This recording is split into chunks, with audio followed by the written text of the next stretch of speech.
Welcome back. This is Business Today, and I had told you earlier we are talking about PIP Revolution and entrepreneurship in Kenya.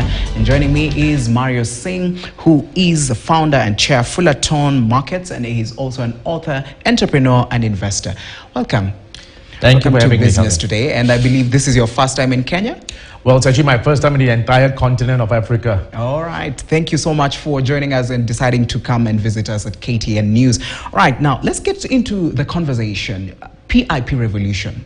You are very well versed with this and you run with it. So what is it all about when you look at it? PIP Revolution, before we get to even entrepreneurship. Sure. Well, in a nutshell, it's actually an acronym. So if I'm going to put it in one sentence, the PIP Revolution is basically a global movement that helps people to create wealth easier and faster than ever before. Mm-hmm. So what do the three letters actually stand for? P stands for proactive income.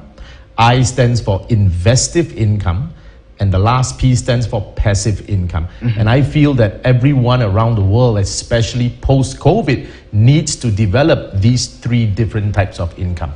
All right. And how did this idea come about? Was it influenced by COVID also? Because you've mentioned COVID. So how did this come about? Sure. Well, I genuinely enjoy writing. So I've written 4 books so far in my career, and this is actually my 4th book. So the first 3 books were based on trading and investing. But when COVID actually hit the world and everyone was affected by it, so everyone was locked at home. So I started writing The Magical Rule of 3, my 4th book, sometime in about February 2020 when the world went into lockdown.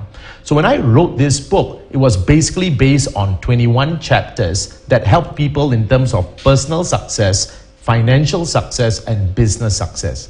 Now, specifically, Kelvin, inside chapter 11 of the book, The Magical Rule of 3, I spoke about the PIP Revolution. And inside there, I realized that many people caught on to it and they realized that, yes, these are the 3 exact incomes that they have to build. And the reason for that is because I studied so many entrepreneurs. I researched all those that have achieved massive success in their lives, and I realized they have developed either one or more of those 3 incomes. All right. And now let's move on also and look at the economy right now. The global economy is at a crunch.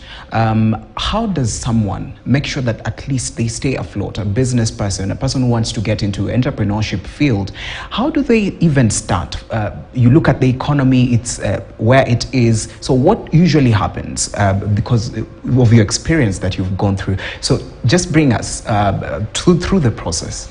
Well, the first thing I will say is that the numbers don't look good. So generally to say that anybody who wants to start a business, as much as 70 to 80% of them actually failed in the first 2 years. So unless you are really sure and really passionate of starting something, especially in such a downtime like this, then I'd rather say not start.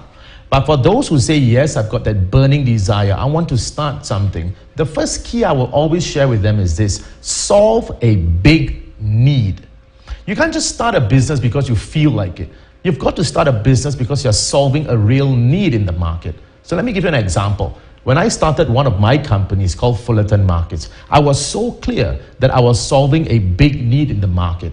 And the big need was essentially 3 things. Number 1, I had to solve safety of funds. Number 2, I had to solve the speed of execution. Number 3, I had to solve a system of wealth creation. So those 3 points put together was a real need that could be solved in the market that my company, Fullerton Markets, could bring to the table. Mm-hmm. And now, let's come to Kenya.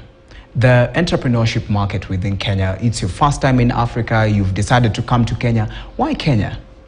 Well, before I answer why Kenya, I got to backtrack why Africa for a start. Yes. So I was actually in Johannesburg. I was invited to speak at a fintech conference. And that was really, people were really hungry to understand how they could unlock certain potential in the markets because of the downtimes. Now, after I saw that the potential was there, I then realized in Eastern Africa, right? So the countries of Kenya, Uganda, even Tanzania, just slightly down in the south, I realized there's huge potential that many people want to understand such information. So that's part of the reason why I'm here. If I was looking at the population of Kenya, I think it's 55 to 60 million people now. And people are genuinely hungry. And the main reason why they're hungry, I realize, the Kenya currency has depreciated a bit, probably 20% over the last 1 year. And everyone is affected by inflation. Inflation is like between 8 to 9% now. So people want real actionable strategies on how they can counter such problems of a depreciating shilling and a increasing inflation. All right, and also with this kind of challenges in Kenya, the number of days that you've stayed here, how long have you stayed in Kenya so far? Well, this is actually my first day. I actually landed right in the morning. This morning, in fact, and straight into the studio. And even as you are in Johannesburg and you look at the fintech market, you look at the tech side of business, Kenya is one of the areas where this is very much popular. What would be your advice to someone who wants to get into the tech business and they don't have the finances, they don't have the ways in which they can move forward? So what would be your advice to such a person? Well, that's a great question. So I'm in the area of fintech. So basically it's a combination of finance and technology. So many people, because they're generally young, most of the median age is below 30 years old, and people are always interested how they can make money essentially with just an internet connection and a laptop or a mobile phone. Now, the beauty of leveraging on this technology is that you don't need a lot of capital to start. What you really need is, number one, a mindset of growth, and number two, certain skill sets. So I'll always share with people, it's so important to find the right mentor. Money is never the issue because money always chases value. So the key is to build value in yourself. Money will naturally be attracted to the person who has value. And also, what is the approach? What is the approach to entrepreneurship globally? Because since COVID came, some companies shut down. Actually, very many companies shut down, and now we are post-COVID. So what is the approach, what should be the approach to business at this particular time? Specifically, I would say get on board the PIP Revolution. So if I'm going to go slightly deeper into what the PIP Revolution actually is. So the first one I mentioned was proactive income. Proactive income basically means that you've got to develop a high income skill. And once you develop that skill in yourself, you can then take that skill and exchange it for a fee, a salary, or commission in the market. So you earn money, proactive income. Number two, investive income. You've got to understand the markets. You just have to. And the key is that it's not difficult. I didn't have a financial background. What I did have was a good mentor. So investive income basically means you're using a small amount of money, you are trading it in the markets, and you get a return. And finally, passive income basically means that you are now invested into a system and it pays you passively. You develop a system once, like a business, and it pays you passive income like your royalties or like your profits or like your dividends. So the key for entrepreneurship, again, as we discussed, solve a need. You've got to solve a real need in the market. And number two, because you are a boss, a CEO, you've got to understand all three incomes. Even as you solve a need in the market, everyone, most people, 90% of markets right now are flooded. And as a business person, you want to get into the field and say, okay, I want to make sure that I sort this need. You find almost 100 others with the same idea. So how do you make sure that you stand out from these others who are the same as the business that you want to just bring forward? I think that's a great question. And one thing that my earliest mentors always taught me was to be different. That's it. So while you are solving the need, you can be different in terms of the context. So in terms of the content, if you are solving the need, if there are real actionable strategies on how you need to solve it, then that's the content. Like essentially, if you're looking at a glass of water, the content, the strategies is the water. But the context, you can change the context. You can change the packaging. Are you delivering the water in a plastic cup? Are you delivering it in a crystal cup? Are you delivering it in a brown cup? So the key is to be different, because once you're different, the attention span starts to shift to you. And I think that was key. That was something that Steve Jobs said many years ago, which I find to be so true. To stand out, really, you just got to be the red umbrella in a sea of white umbrellas. All right, and also even as you you stand out among the rest. So, for example, the local businesses that we have, someone would want to have the vision of moving forward to the global market, because you find that the standards of the global market are not the same with the local ones. So, how do you make sure that at least when you move, as you are moving to get to the global markets, you stay afloat and become one of the different companies that we have globally? Well, to scale on a global level, I think that most companies have got to look at three factors. Number one, I call it the geographic factor. So what does that mean? Basically, if you are a local business in Kenya and you want to expand further out, well, you've got to understand that you have to move into different markets, the geographic factor. So you've got to understand the culture, the needs, the problems in those areas. So that's the first thing, the geographic factor. Number two, I call it the demographic factor. Now, what is the demographic factor? It basically means that in any country, there are different segments of society. There's the retail crowd, there is the high net worth crowd, there is the businesses and the companies. So you've got to clearly demarcate from a demographic stance what these people need. And finally, after geographic and demographic, you have to understand psychographic. And what really is psychographic? It basically means you have to sell to their different tastes and their different values. Because not everybody likes to eat rice, as an example. Some people like to eat noodles. And that, I feel, really summarizes what any global entrepreneur needs to have. You've got to solve these three key factors when you move from a local brand to a global brand. Geographic factors, demographic factors, psychographic factors. All right, and even as you identify the three, the geographic, demographic, and also the psychographic factors, how do you navigate and make sure that this don't affect you? And also, how do you just recognize them? Because someone might be starting a business and they don't know what these things really mean. So how do you make sure that you separate them and say, okay, I've achieved this, and let me move and look at if I'm going to make sure that all these three work for me? I think that's a great question, and the way I'll answer it is like this, right? I always share with entrepreneurs, don't think too much. Many entrepreneurs are very theoretical. Before they even move, they're starting to give themselves certain challenges or obstacles. And I always tell them, just take the first step.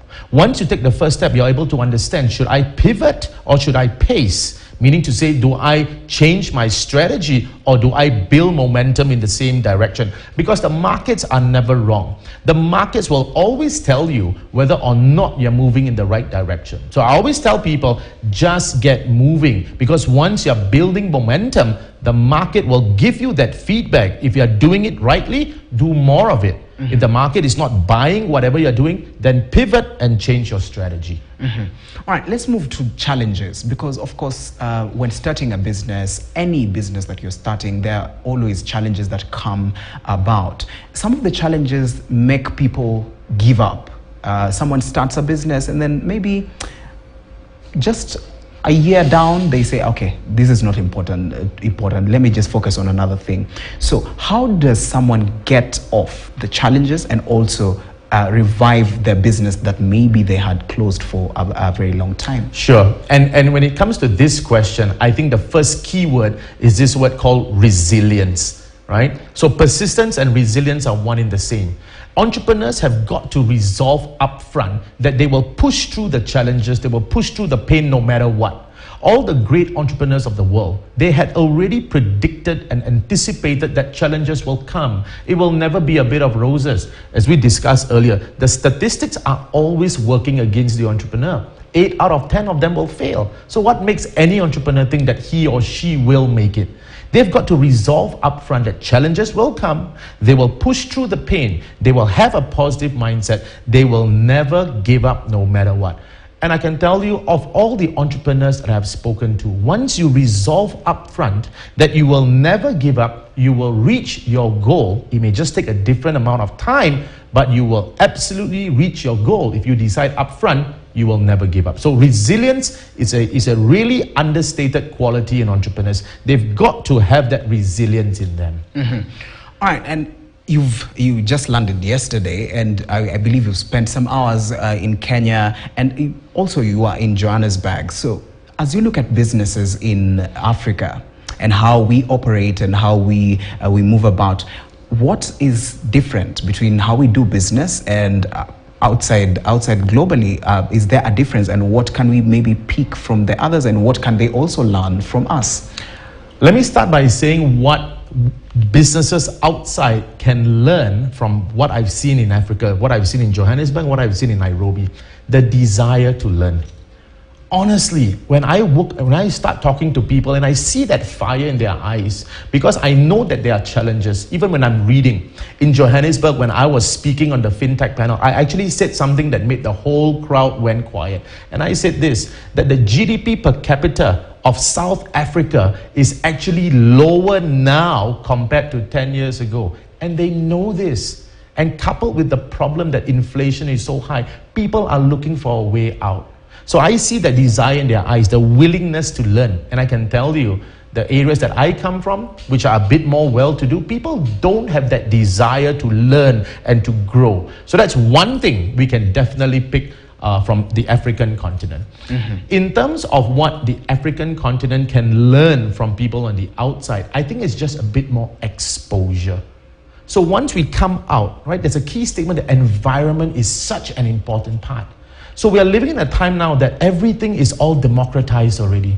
Understand a bit more what happens on a global scale, broaden our global worldview. And once we do that, I think it will put the entrepreneur in a very good state.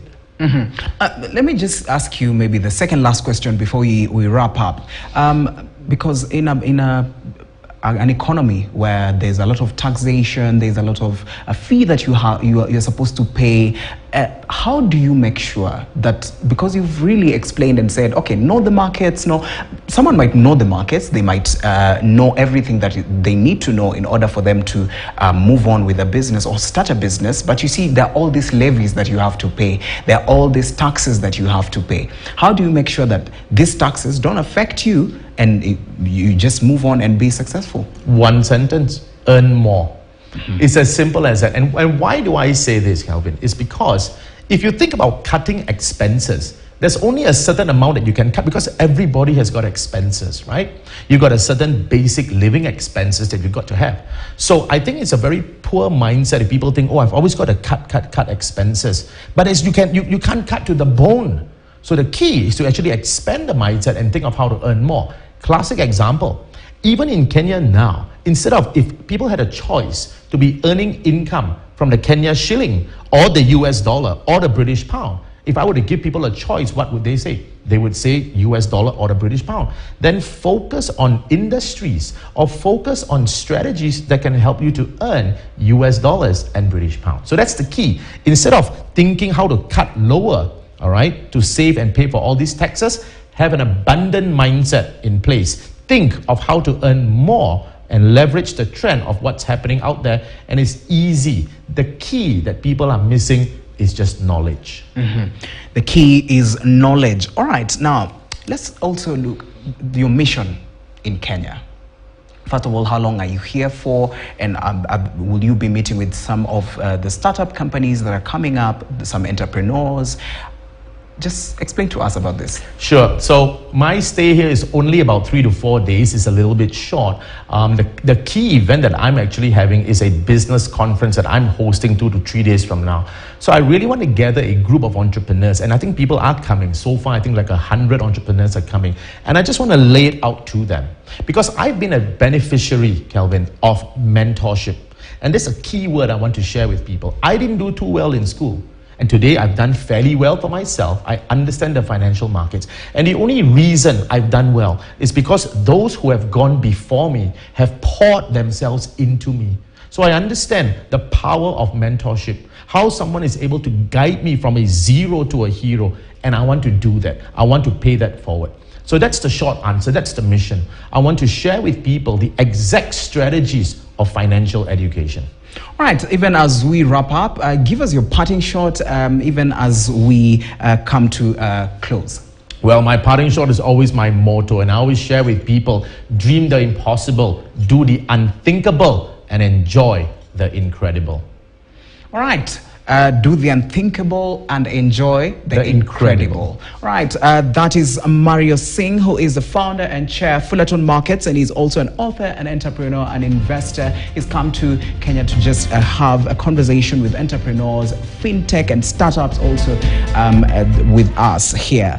All right, we've come to the end of business today. My name is Kelvin Yakudi. Stick around. View your KTN coming up next.